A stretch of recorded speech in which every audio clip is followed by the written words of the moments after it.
강의 다시 시작하겠습니다.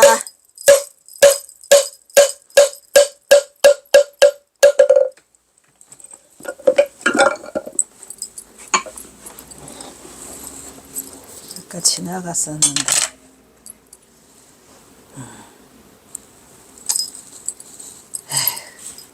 못 적었네.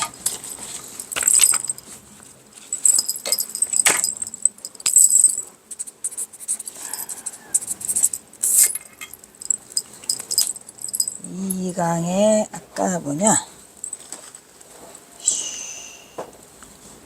52 51 52 52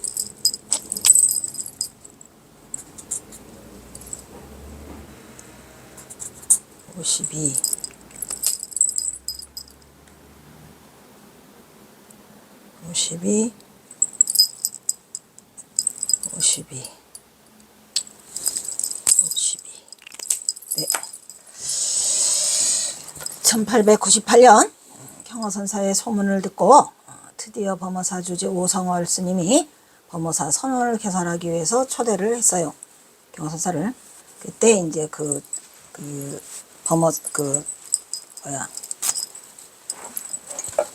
여기 부석사로 직접 범어사에서 스님들이 내려오셔요. 그래서 경허선사를 모시게 되는데, 이때 경허선사는 태도를 성취하고 29년간 29년?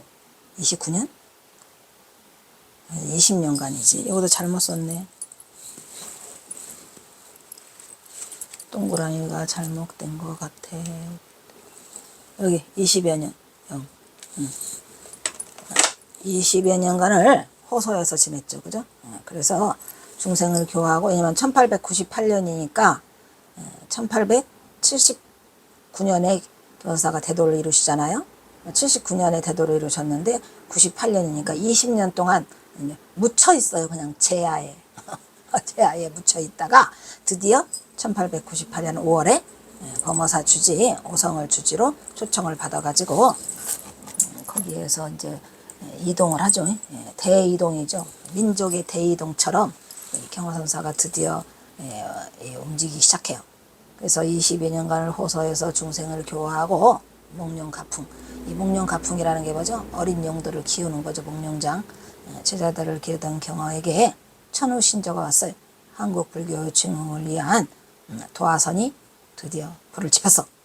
이 대사건이 이제 이 진짜 오성월 주지 스님이 경허선사를 범어사 선언을 개설한다는 그 조실로 모신 이것이 진짜 우리 한국 불교의 말 그대로 도화선이 됐어요. 그래서 이제 경허가 막 잠에서 깨어나 기지개를 활짝 펴는 첫 새벽이 열린 것이라고 말할 수 있을 만큼 한국 불교사에는 획기적인 행보가 된 거죠. 오성월 스님 대단히 안목도 좋으시고 인품도 훌륭하시고 모든 것이 다 경허선사와 또 이렇게 기연이 맞닥뜨려서 경허선사를 호소에서 영혼암으로 이동하게끔 만들어주는 대행보를 할 수 있게 길을 열어준 분이 이 범어사의 오성월 주지 스님이 무지하게 잘생겼어요. 여기에서 다시 치문과 반공은 경허를 대동해 가지고 범어사 계명암까지 와요. 그래서 경허선사는 혼자 떠나는 게 아니라 치문과 반공을 대동하는데, 특히 이 반공은 떨어지질 않아요. 이제 경허선사를. 그래서 범어사 계명암에 내려가서 하한거를 지내고 그 몇 해 후에, 몇 해 후는 뭐 1902년 통도사 백운암에서 이르러 가지고 거기에서 쉬던 중에 또 만공이 또 새벽 종소리를 듣고 그때 이제 드디어 확철대오를 하게 돼요. 확철대오를 하게 되잖아요. 말이 없어요. 스승도 필요 없어요. 이제 기다리면 돼요. 그래서 바로 어디로 그 백운암에서 하한거 마치고 거기서 새벽 종소리를 하다가 깨쳐서 이제 어디로 옮겨요? 천장암으로 가서 옮기죠.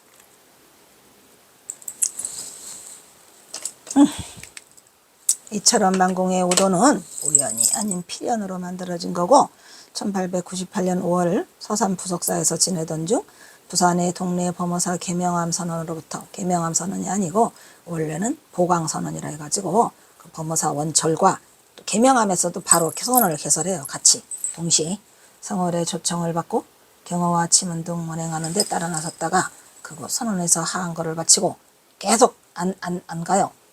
그래서 또 어디까지가 해인사에 가서도 또 안거를 하시고 또 범어사에 와서 또 한거를 하시고 그리고 통도사에서 한거를 하시다가 드디어 깨치는 거죠.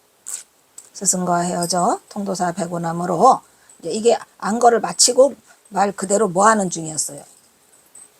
만행하려고 가신 거예요. 백운함에 갔다가 만공을 마침 장마 때라 어디 갈 데도 없어. 그래서 보름 동안을 갇혀있던 중에 갈 곳이 없어가지고 이제 백운함에 들린 거예요. 그것도 이제 그 어떤 스님이 말해줘가지고 터굴이 없다 그러니까 백운함이 비어있으니까 거기가. 근데 백운함은 꼭 가보셔야 돼. 근데 무지하게 힘들어요. 나는 한 2시간 걸린 것 같아. 백운함 가다가 쓰러졌어. 내가 경화선사 선찰술래 75군데 다니는 중에 산 속에서 더 이상은 못 가 라고 쓰러진 게 이 백운함이에요. 백운함 가다가 그래서 경화선사 만공 스님도 이 백운함에 보름 동안 갇혀있는 새벽 종소리가 찾아드는가 싶더니 그 새벽 종소리를 듣게 되면서 그 울려 퍼지는 종소리와 더불어 사방에서 현란한 광명이 쏟아지는 기연이 개합하는 경지를 그러니까 이 만공 스님은 이 종소리와 관계가 기연이 많으신 것 같아요. 지난번에 온양 봉곡사에서도 그 종소리를 보고 이런 상을 만났는데 이번에는 천지 광명이 다 그 개합하는 그러한 광명을 봤대잖아요. 마곡사에서 만법길 일기하처의 소식을 타파하지 못하고 스승이 준 무자 화두를 들고 다시 정진하던 중에 31세 때에 그러니까 근데 경화선사도 31세 때 했는데 그죠? 31세가 참 좋구만. 1901년 양산 경남 양산 영축산 백운함 흰구름이 돋우는 외딴 남자 백운함에 이르렀다가 그곳에서 장마를 만나 보름 동안 꿈쩍하지 못한 채 참선만 하던 어느 날 새벽 종소리를 듣고 드디어 못했어요. 모든 경계가 다 무너졌어요. 순간에 중요한 말 또 나와요. 상대 세계가 무너졌다 이런 말. 순간에 무슨 세계가 무너져? 그렇죠. 왜 상대 세계가 무너졌는데 그 깨침의 경계가 오죠? 이게 바로 양극단을 여인 거예요. 우리가 극단이라고 하는 것은 항상 상대가 있어요. 상대. 그래서 6조 해능에 아까 말했죠? 36 대법. 이 상대 경계가 무너져야 돼요. 상대 경계가 무너지고 우주의 본심이 드러나는 여기서 우주의 본심은 아까 말했지만 본지풍광 일어나는 깨달음을 얻게 되니 이것이 바로 경화선사가 이낀 기연으로 이제 만공은 스승 경화의 대를 이어서 사자상승으로 드디어 대자유인이 된 거다. 결국은 경화스님의 가르침으로 만공이 깨달음의 경지에 이르게 되는 거죠. 이로써 만공은 백천삼매와 무량묘를 걸림없이 통달해서 장보일대사인 생사의 큰일을 마친 것이다 이런 얘기죠. 그래서 또 중요한 말이 나오죠. 백천삼매. 백천삼매의 도는수 나와야 하나요? 백과 천은 같은가 다른가? 그래서 만공의 나이 31세 되는 신축년 1901년 7월 15일 7월 15일 날이 다 이게 대단한 거예요. 그래서 일마친 자로서 만공은 곧바로 파랑을 싸가지고 천장암으로 향하죠. 이때 만공은 생활에 배고프면 밥 먹고 피곤하면 잠자고 그것이었죠. 그래서 이 7월 15일 날 마치고 사실은 7월 12일이 아니겠죠. 보름간 그 어디에 갇혔다 그랬잖아요. 비에 장마비에 갇혀 있었으니까 7월 15일 날 해제를 끝내고 통도사에서 여름 하한거를 끝내고 비가 오는 바람에 어디에 갇혀서 비가 오는 바람에 갇히는 것도 아주 좋은 거라니까 뭔 일을 할지 몰라. 이 세상 일들은 예측할 수가 없죠. 비가 또 기연이 된 거죠. 그래가지고 결국 깨달음을 얻게 된다 이런 얘기예요. 그래 와가지고 이제 만공이 깨달음을 얻으면 그 다음에 생활은 뭐예요? 무사인이지 뭐. 무사인은 또 뭐예요? 무사가 오히려 성사인데 무사인은 배고프면 밥 먹고 졸리면 자고 이게 무사인. 배고프면 나오네요. 만공의 생활은 배고프면 밥 먹고. 잘 되고 있냐?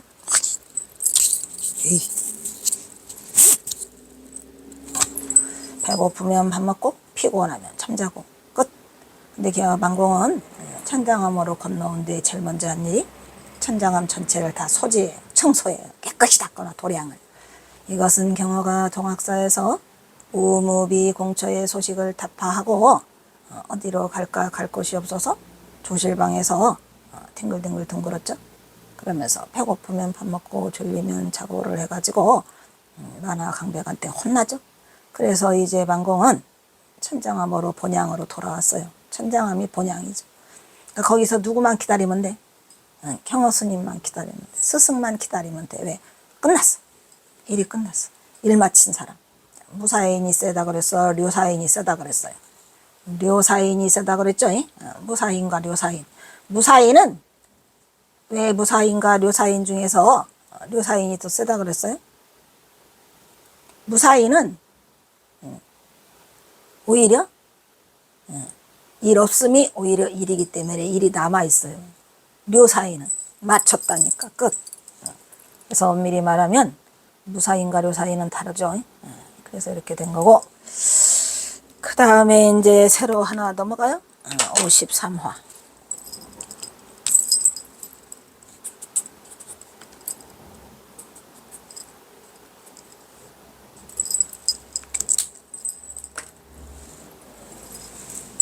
(53화는) 제목을 보면 저것을 보게 무섭지 않은가? 이건 또 어디서 나온 거죠? 배고프다. 밥 안 먹걸라 그러면 꼭 배가 고파. 오늘 며칠이야?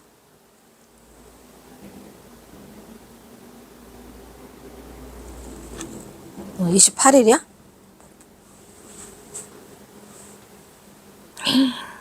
이게 뭐래요?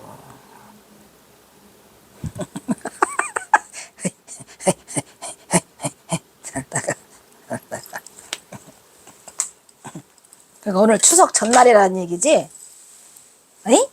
오늘 추석 전이지? 추석이야? 추석 전. 이거는 저것을 보게 무섭지 않은가? 이건 뭘까? 이거는 누가 쓴 거? 김태읍. 김태읍이 만공을 데리고 천봉준 다 죽었어요. 이거 1896년.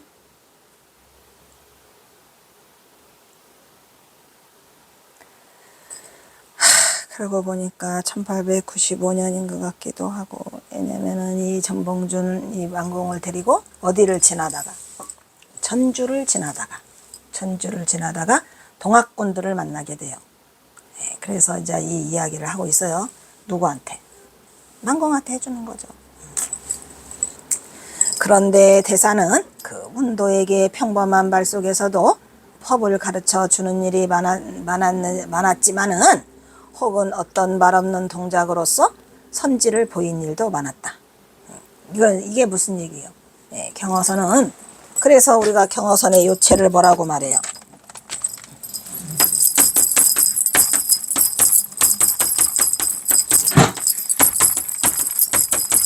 경어선의 요체를 중도부리라고 하죠.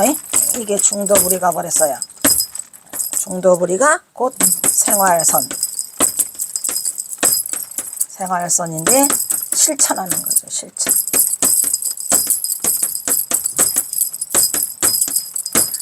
생활선을 실천하는 거를 불이라고 한다 그랬죠. 이게 지금 중도불이를 하고 있는 거예요. 혹은 어떤 말 없는 동작으로서 선지를 보인 일도 많았다. 어떤 때 대사는 만공화상과 같이 동학난에 쫓겨서 어떠한 나오네 여기. 동학난에 쫓겨요. 그러니까 뭐냐면 동학이 끝났는데도 천봉준 장군이 죽었는데도 동학의 잔재가 남아있어서 그거를 다 뿌리채 씨알도 없이 없애버리려고 누가?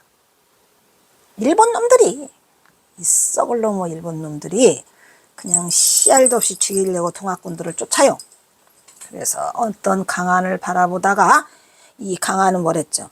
전주에 있는 한별 땅, 한병루를 바라보다가 지나가다가 쉬고 있었는데 대사가 뭐래요? 백장천심이나 되는 백장천심은 일창이 뭐 얼마 센치요? 90cm요? 깊다 이런 얘기. 높은 그 깊이의 강안을 바라보다가 지나가다가 쉬고 있었는데 대사가 그 동학꾼들이 가는 걸 보고 강안의 암석을 보더니, 암석을 본 게 아니라 그 동굴 속에서 숨었겠지요. 숨었어 일단은. 그래서 암석을 보더니 겁을 품으면서는 어휴 저 암석 봐 이러면서 이제 숨었어. 여보게 만공, 나는 저기를 지나갈 수도 없네. 저것을 보게 무섭지 않은가? 만일 사람이 그 위에서 돌을 굴리면 어찌하나? 이렇게 얘기를 하니까 만공 스님이 생뚱맞으니까 거기에서 강안의 암석을 보는데 그 암석을 누가 지나가는 사람한테 돌을 던져, 돌을 굴려. 그게 무엇이 무섭습니까? 그 위에 남아있는 잔병들이죠. 남아있는 그 누구 일본 놈들. 남아있는 아무도 적병이 없는데, 적군이 없는데, 여기서는 적병이 누구겠어요? 일본 놈들이죠. 일본 놈들이 없는데 그 바위가 무너질 리가 없어요. 그런데 그리 무엇이 무섭단 말씀입니까? 라고 하니까 경호 스님이 뭐라 그래요? 그래도 나는 무섭네. 그 튼튼한 암석이라고 하더라도 그게 어찌 그게 견고하다고 보증할 수 있냐 이런 말이죠. 이거는 경호선사가 지금 만공에게 무엇을 가르쳐 주려고 하는 거죠? 세상에는 아무도 믿을 놈이 없다. 그러니까 뭐와 가장 단단한 바위가 가장 위험하다는 거죠. 그래서 여기서 이 이야기는 지금 김태읍 거를 썼지만 경어일화 38가지 이야기에는 제목이 또 달라요. 가장 안전한 곳이 가장 위험하다라고 해가지고 거기는 이제 동굴에 숨어 있어서 뭐가 무너질까, 동굴이 무너질까 무섭다라는 얘기가 또 써 있어요. 그러니까 여기서 가르쳐주고 하는 바는 가장 안전한 곳이 가장 위험하다. 이게 중도요 아니야? 중도. 그리고 사람은 절대 믿을 게 못 된다. 누구 때문에? 전봉준 장군이 오금치에서 대패를 해가지고 군대를 해산시키고 어디로 숨어들어요? 자신의 부하가 있는 순창 피노리로 숨어들어요. 믿을만하다고 순창 피노리로 숨어들었는데 누구를 만나려고? 김경천이라는 놈을 만나려고. 근데 이 김경천이라는 놈이 전봉준 장군을 그거 하면, 고발하면 천냥의 그 상금을 준다는 그거 방을 써붙인 거를 보고 전봉준을 고발하죠. 그렇게 돼서 전봉준 장군은 끝나요. 그 삶이. 그러니까 아무리 믿으려고 해도 세상에 믿을 놈이었지 그런 썩을 놈이 어떻게 전봉준 장군을 고발할 생각을 해. 이건 사람이 아니죠. 아이고 세상에. 참 인심이 산악기가 맹호와 같다고 경호선사가 썼는데 그 악독함이 어떻게 전봉준 장군을 가서 고발할 생각을 하느냐고. 자기를 믿고 왔는데, 그리고 부하고 자기가 인간이 싫어요. 인간이 싫어요. 그래가지고 경호선사가 이 만공에게 그거를 일러주기 위해서 동학꾼들이 마침 지나가니까 이 얘기를 하시는 거예요. 만공화상은 대사에게 이 말을 듣고서야 비로소 대사가 그 강안의 암석을 가리켜서 그 암석이 무서운 게 아니고 동학군이 무서운 게 아니고 인개개가 가지고 있는 오음산이 더 무섭다는 것을 깨달았다고 한다. 이렇게 쓰는 걸 보면 지금 이 김태읍이 쓰는 말은 뭐가 지금 중요해요? 인개개가 가지고 있는 오음산. 오음산이 뭐죠? 오음산. 오음 있잖아요. 오음성고라고 하잖아요. 즉 음입계죠. 음입계. 응? 음입계죠. 그래서 이 음입계를 지금 말하고 있어서 인간이 가지고 있는 색수상행식. 이게 오음이죠. 우리의 모든 의식의 경계는 어디서 나와요? 오음에서 나와요. 오음이라고도 하고 옴이라고도 하고 온이라고도 해요. 무더기 덩어리, 무더기. 그게 뭐야 우리가? 색, 수, 상, 행, 식 이렇게 하죠. 이 색수양 행식의 오음이라고 하는데 우리의 모든 의식 자리는 어디서 나와요? 또 이걸 한번 해볼까요? 근경식에서 나온다 그랬죠? 근, 경, 식, 즉 육근. 육근이 뭐였어요? 안입이 설시는. 참 얘가 좋고도 나쁜 거예요. 왜? 우리하고 뗄래야 뗄 수가 없는데 이 안입이 설신을 통해서 우리가 또 깨달음을 구해야 되니까. 여기는 육경. 육경은 떠버렸어요. 색성향 미촉법. 그죠? 말은 잘해. 그러면 색성향 미촉법에 대해서 한 번쯤 깊이 생각해 본 적이 있나요? 얘가 우리를 중생계로도 이끌고 부처로도 이끄는 요놈. 그 다음에 이제 뭐 식도 육식이죠. 안식, 이식, 비식, 설식, 의식, 신식 이렇게 돼서 그래서 이 오음산이 가장 무섭더라. 인간의 마음자리가 가장 무섭더라. 이걸 말하고 있는 거예요. 이 김경천이라는 놈의 순간의 배신이 모든 거를 다 뒤집어 놓죠. 그래서 김태읍의 인간경어 평전 속에 가장 안전한 곳이 가장 위험한 곳이다 이런 얘기예요. 여기에 내용은 경어집과는 약간의 차이가 있는데 우선 장소가 그 경어집에는 38가지 이야기는 바위동굴이고 얘는 김태읍은 강안의 암석으로 대치가 되고 있죠.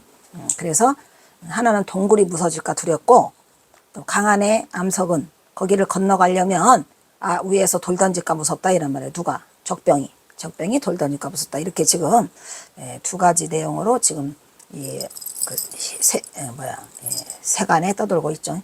그래서 경어의 의도는 약간 대비되는 느낌으로 있죠. 그래서 오선방공에게 야 이 사람아 뭐 가장 안전한 곳이 가장 위험한 곳이란 말이야 라고 해갖고 여기서 뭐를 드러내고 있어요. 중도를 드러내고 있어서 여기서 중요한 건 뭐냐면 아까 오음산이 무섭다 그랬잖아요. 그거는 이 삼과 본문에 여기 6조 단경의 삼과 본문은 김태읍이가 말하고 있고 36대법은 경어선사가 만공에게 말하고 있는 거예요. 그러니까 그 초점이 핀트가 약간 달라요. 누구랑 약간 달라요?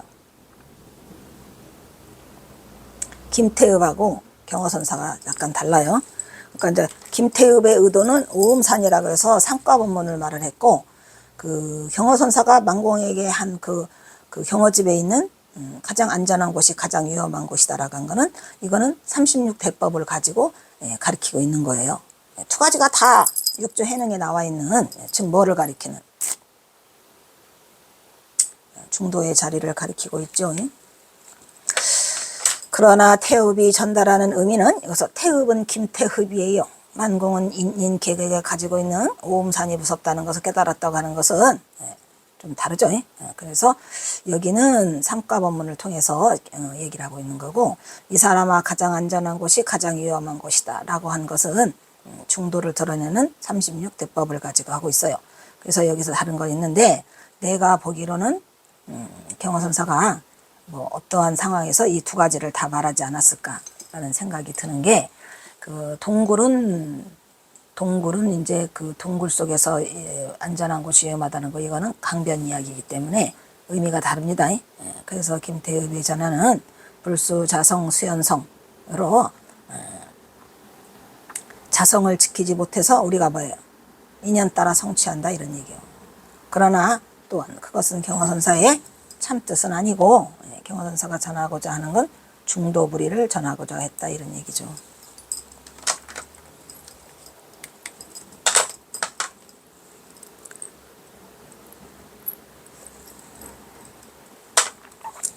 그래서 이거는 전봉준 장군의 관계를 아른 뒤에 다시 끼워 넣은 얘기죠. 이 내용은 앞에서 잠깐 언급한 대로 전봉준 장군과 경어선사가 자신의 여동생과 전봉준 장군이 혼인하는 관계로 어쩔 수 없이 세속인연으로 천안매부가 됩니다. 이때 경화선사는 전봉준 장군이 역적이 되는 바람에 쿠족을 말하는 역적 지방이 돼가고 쫓기는 일본 현병의 신세로 일본 현병에 쫓기는 신세가 되어 자신이 드러나는 것을 피하기 위해서 동학군들이 지나가기만을 기다리고 동학군들만 나타나면 일단 경화선사는 쫄아요. 그래서 동국에 피신하게 된 것이고 특히 전봉준 장군의 사체를 유기한 혐의까지 있어서 경화선사는 퇴역죄인으로서 잡히면 8호 사형이 연도되는 죽음 직전의 목숨으로 광군과 동학군을 피해서 숨은 거다 이런 얘기죠. 예, 그래서 여기서 일본군도 들어있겠죠.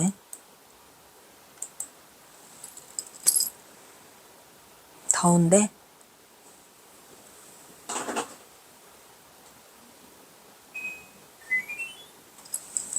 그것은 전봉준 장군이 1895년 처형을 당한 뒤에도 지방 곳곳에서 동학군들이 반란이 산발적으로 일어났어요. 그래서 동학군과 광군이 서로 밀치고 쫓기는 가운데 밀란이 전라도 지방에서 특히 그치지 않았죠. 그래서 여기가 어디더라? 전주다. 전주 지방을 지나가는 중이었어요. 경화선사는 자신의 매부가 교수형을 당하고 그 시체를 유기해서 옮긴 역적으로 잡히면 차명을 면치 못하는 몸으로 전봉준 장군이 억울하게 주운 사연을 빗대가지고 어떤 놈한테 김경천한테 억울하게 죽은 사연을 빗대서 이렇게 만공에게 전하고 있지만 만공은 이것을 절대 알아듣지를 못했겠죠. 꿈속에서도 상상을 하지 못했을 거예요. 전봉준 장군이 거사한 1894년은 동학농민이 공주금치전투에서 일본군에게 크게 대피하고 강군에게 쫓기는 신세가 되어 다 써있네. 안전하게 대피하기 위해서 순창 피놀이 김경천이라는 자신의 부하를 찾아서 도움을 구하고자 스며들었지만 도리어 그의 고발로 일본군 헌병에 붙잡히는 신세가 되고 말아요. 그래서 결국 전봉준은 일본군이 쏜 총탄에 맞아서 부상을 입고 도망가지 못하고 담을 뛰어넘다가 붙잡히고 말았다 이런 얘기죠. 근데 또 일설에는 불행하게도 일본군이 쏜 총탄이 아니고 우리 놈이 쏜 거라고 합니다. 아이고 이게 뭡니까? 우리 민족 그 동네에 있는 놈이 누군가 쐈다 그래요. 그것도 참. 그리하여 전봉준은 이듬해 1895년 3월 29일 교수형을 언도받고 3월 30날 전옥서에서 새벽 2시에 처형을 당했다 이런 얘기예요. 그래서 정몽민은 실패로 끝이 났죠. 우리 민족이 쐈다는 게 또 말이 돼요. 이거는 참으로 이 대단한 놈들이라니까. 상금 천냥이 그렇게 좋았냐 이놈들아. 아이고. 근데 지금도 또 내가 이걸 해보니까 그냥 경허선사를 못 잡아먹으려고 지랄하는 인간들이 꼭 있더라고요. 참 희한한 인간들이에요. 그래서 그런 인간들이 있어요. 이때 경허선사는 자신의 승복을 자심이 아니고 요거 고쳐주세요. 아이고 요거 그냥 즉각으로 써서 오니까 읽어보지도 않고. 에이 빨리 안 해. 이씨 신 자신의 승복을 조계사 앞마당에다 벗어놓고 속복으로 위장해서 전옥서로 잠입해가지고 청군유 장군의 사형을 기다렸다가 시체를 얻고 뛰었다 이런 말이야. 아마도 경원은 이러한 사실을 두고 가장 가슴 아픈 교훈을 제자인 만공에게 전하면서 세상에는 어떤 놈이 있다? 세상에 믿을 놈은 하나도 없다는 것을 가장 안전하도 믿었던 부하에게 당하고만 이 역사적 사실을 들추어. 이게 정말 슬픈 이야기죠. 에이, 슬픈 이야기예요. 이 일화는 경어집에 안전한 바위가 가장 위험하다라는 제목으로 21번째에 실려 있어요. 38가지 중에서 21번째에 실려 있더라 이런 얘기요. 경어 스님을 모시고 거기는 이렇게 실려 있어요. 만공 스님이 어느 산중 깊은 길을 가다가 어느 산중 깊은 길을 가기는 갑자기 비를 만나 일시에 비를 피하기 위해 큰 바위 꿀의 봄을 의지하였다. 그런데 경어 스님이 단단한 바위로 된 천장을 자꾸만 올려다보기를 거듭하였다 이런 얘기요. 만공 스님이 궁금하여 스님은 왜 그렇게 천정을 올려다보십니까?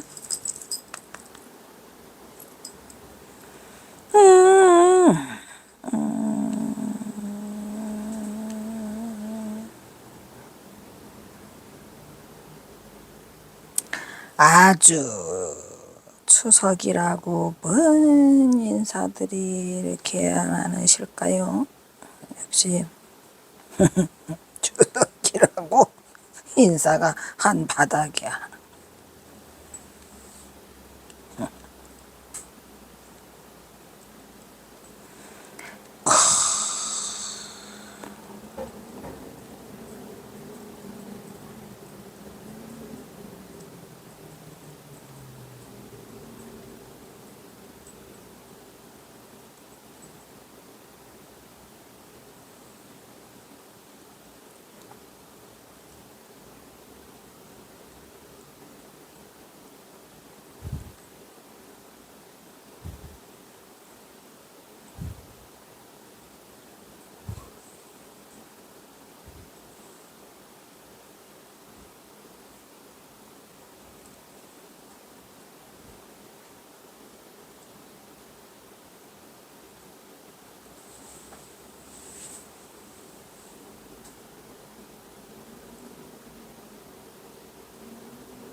뭐냐?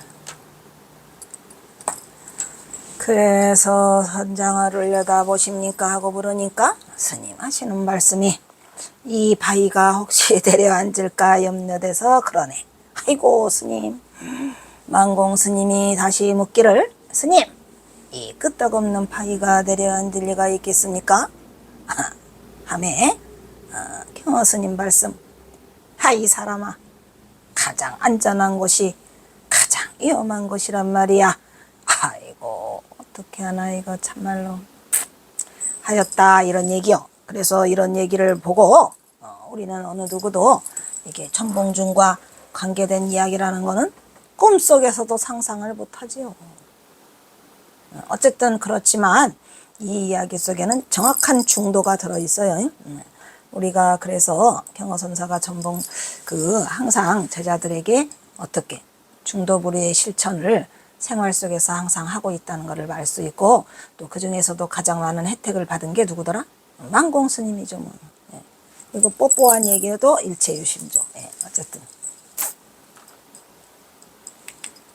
그러나 또 다른 의미에서 경어선사는 이러한 비극적인 일화를 통해서 선지를 드러내 보이고 있다는 것을 알 수 있고, 여기에서 경어의 중도부리 법문은 계속 이어지고 있더라 이런 얘기죠. 경어와 반공은 그냥 산길을 가다가 중도에서 비를 만나 동굴에서 비를 피하고 있는 평범한 상황이지만, 스승 경어는 비를 멈추기를 기다리는 동굴 속의 상황을 통해 무료한 시간을 그냥 허비하지 않고 중도부의 실천을 드러내 보이고 있죠. 그래서 자연에서 쏟아지는 이 장광설을 제자 반공을 향한 대자비심으로 중도부리의 법문을 승화시키고 있다는 것을 알 수 있죠. 경어는 반공을 향해서 이 사람아 가장 안전한 곳이 가장 위험한 곳이야. 이 참뜻이 어디와 안정과 위험. 근데 결국은 안정과 위험은 같아요, 달라요? 안정과 위험은 양극단이지만 여기서 중도 실상의 경계에서는 이거를 불이법을 말하자면 이 도리가 안정과 위험이 같더라 이런 얘기죠. 그래서 무정설법으로 허공에 던지고 있는 것이다 이런 말이에요. 자, 그 다음에 요거 하나를 들어가 말어 뭐냐? 허 하나 밀발록이네. 하나 밀발록이에요. 자, 여기서 끊도록 하겠습니다.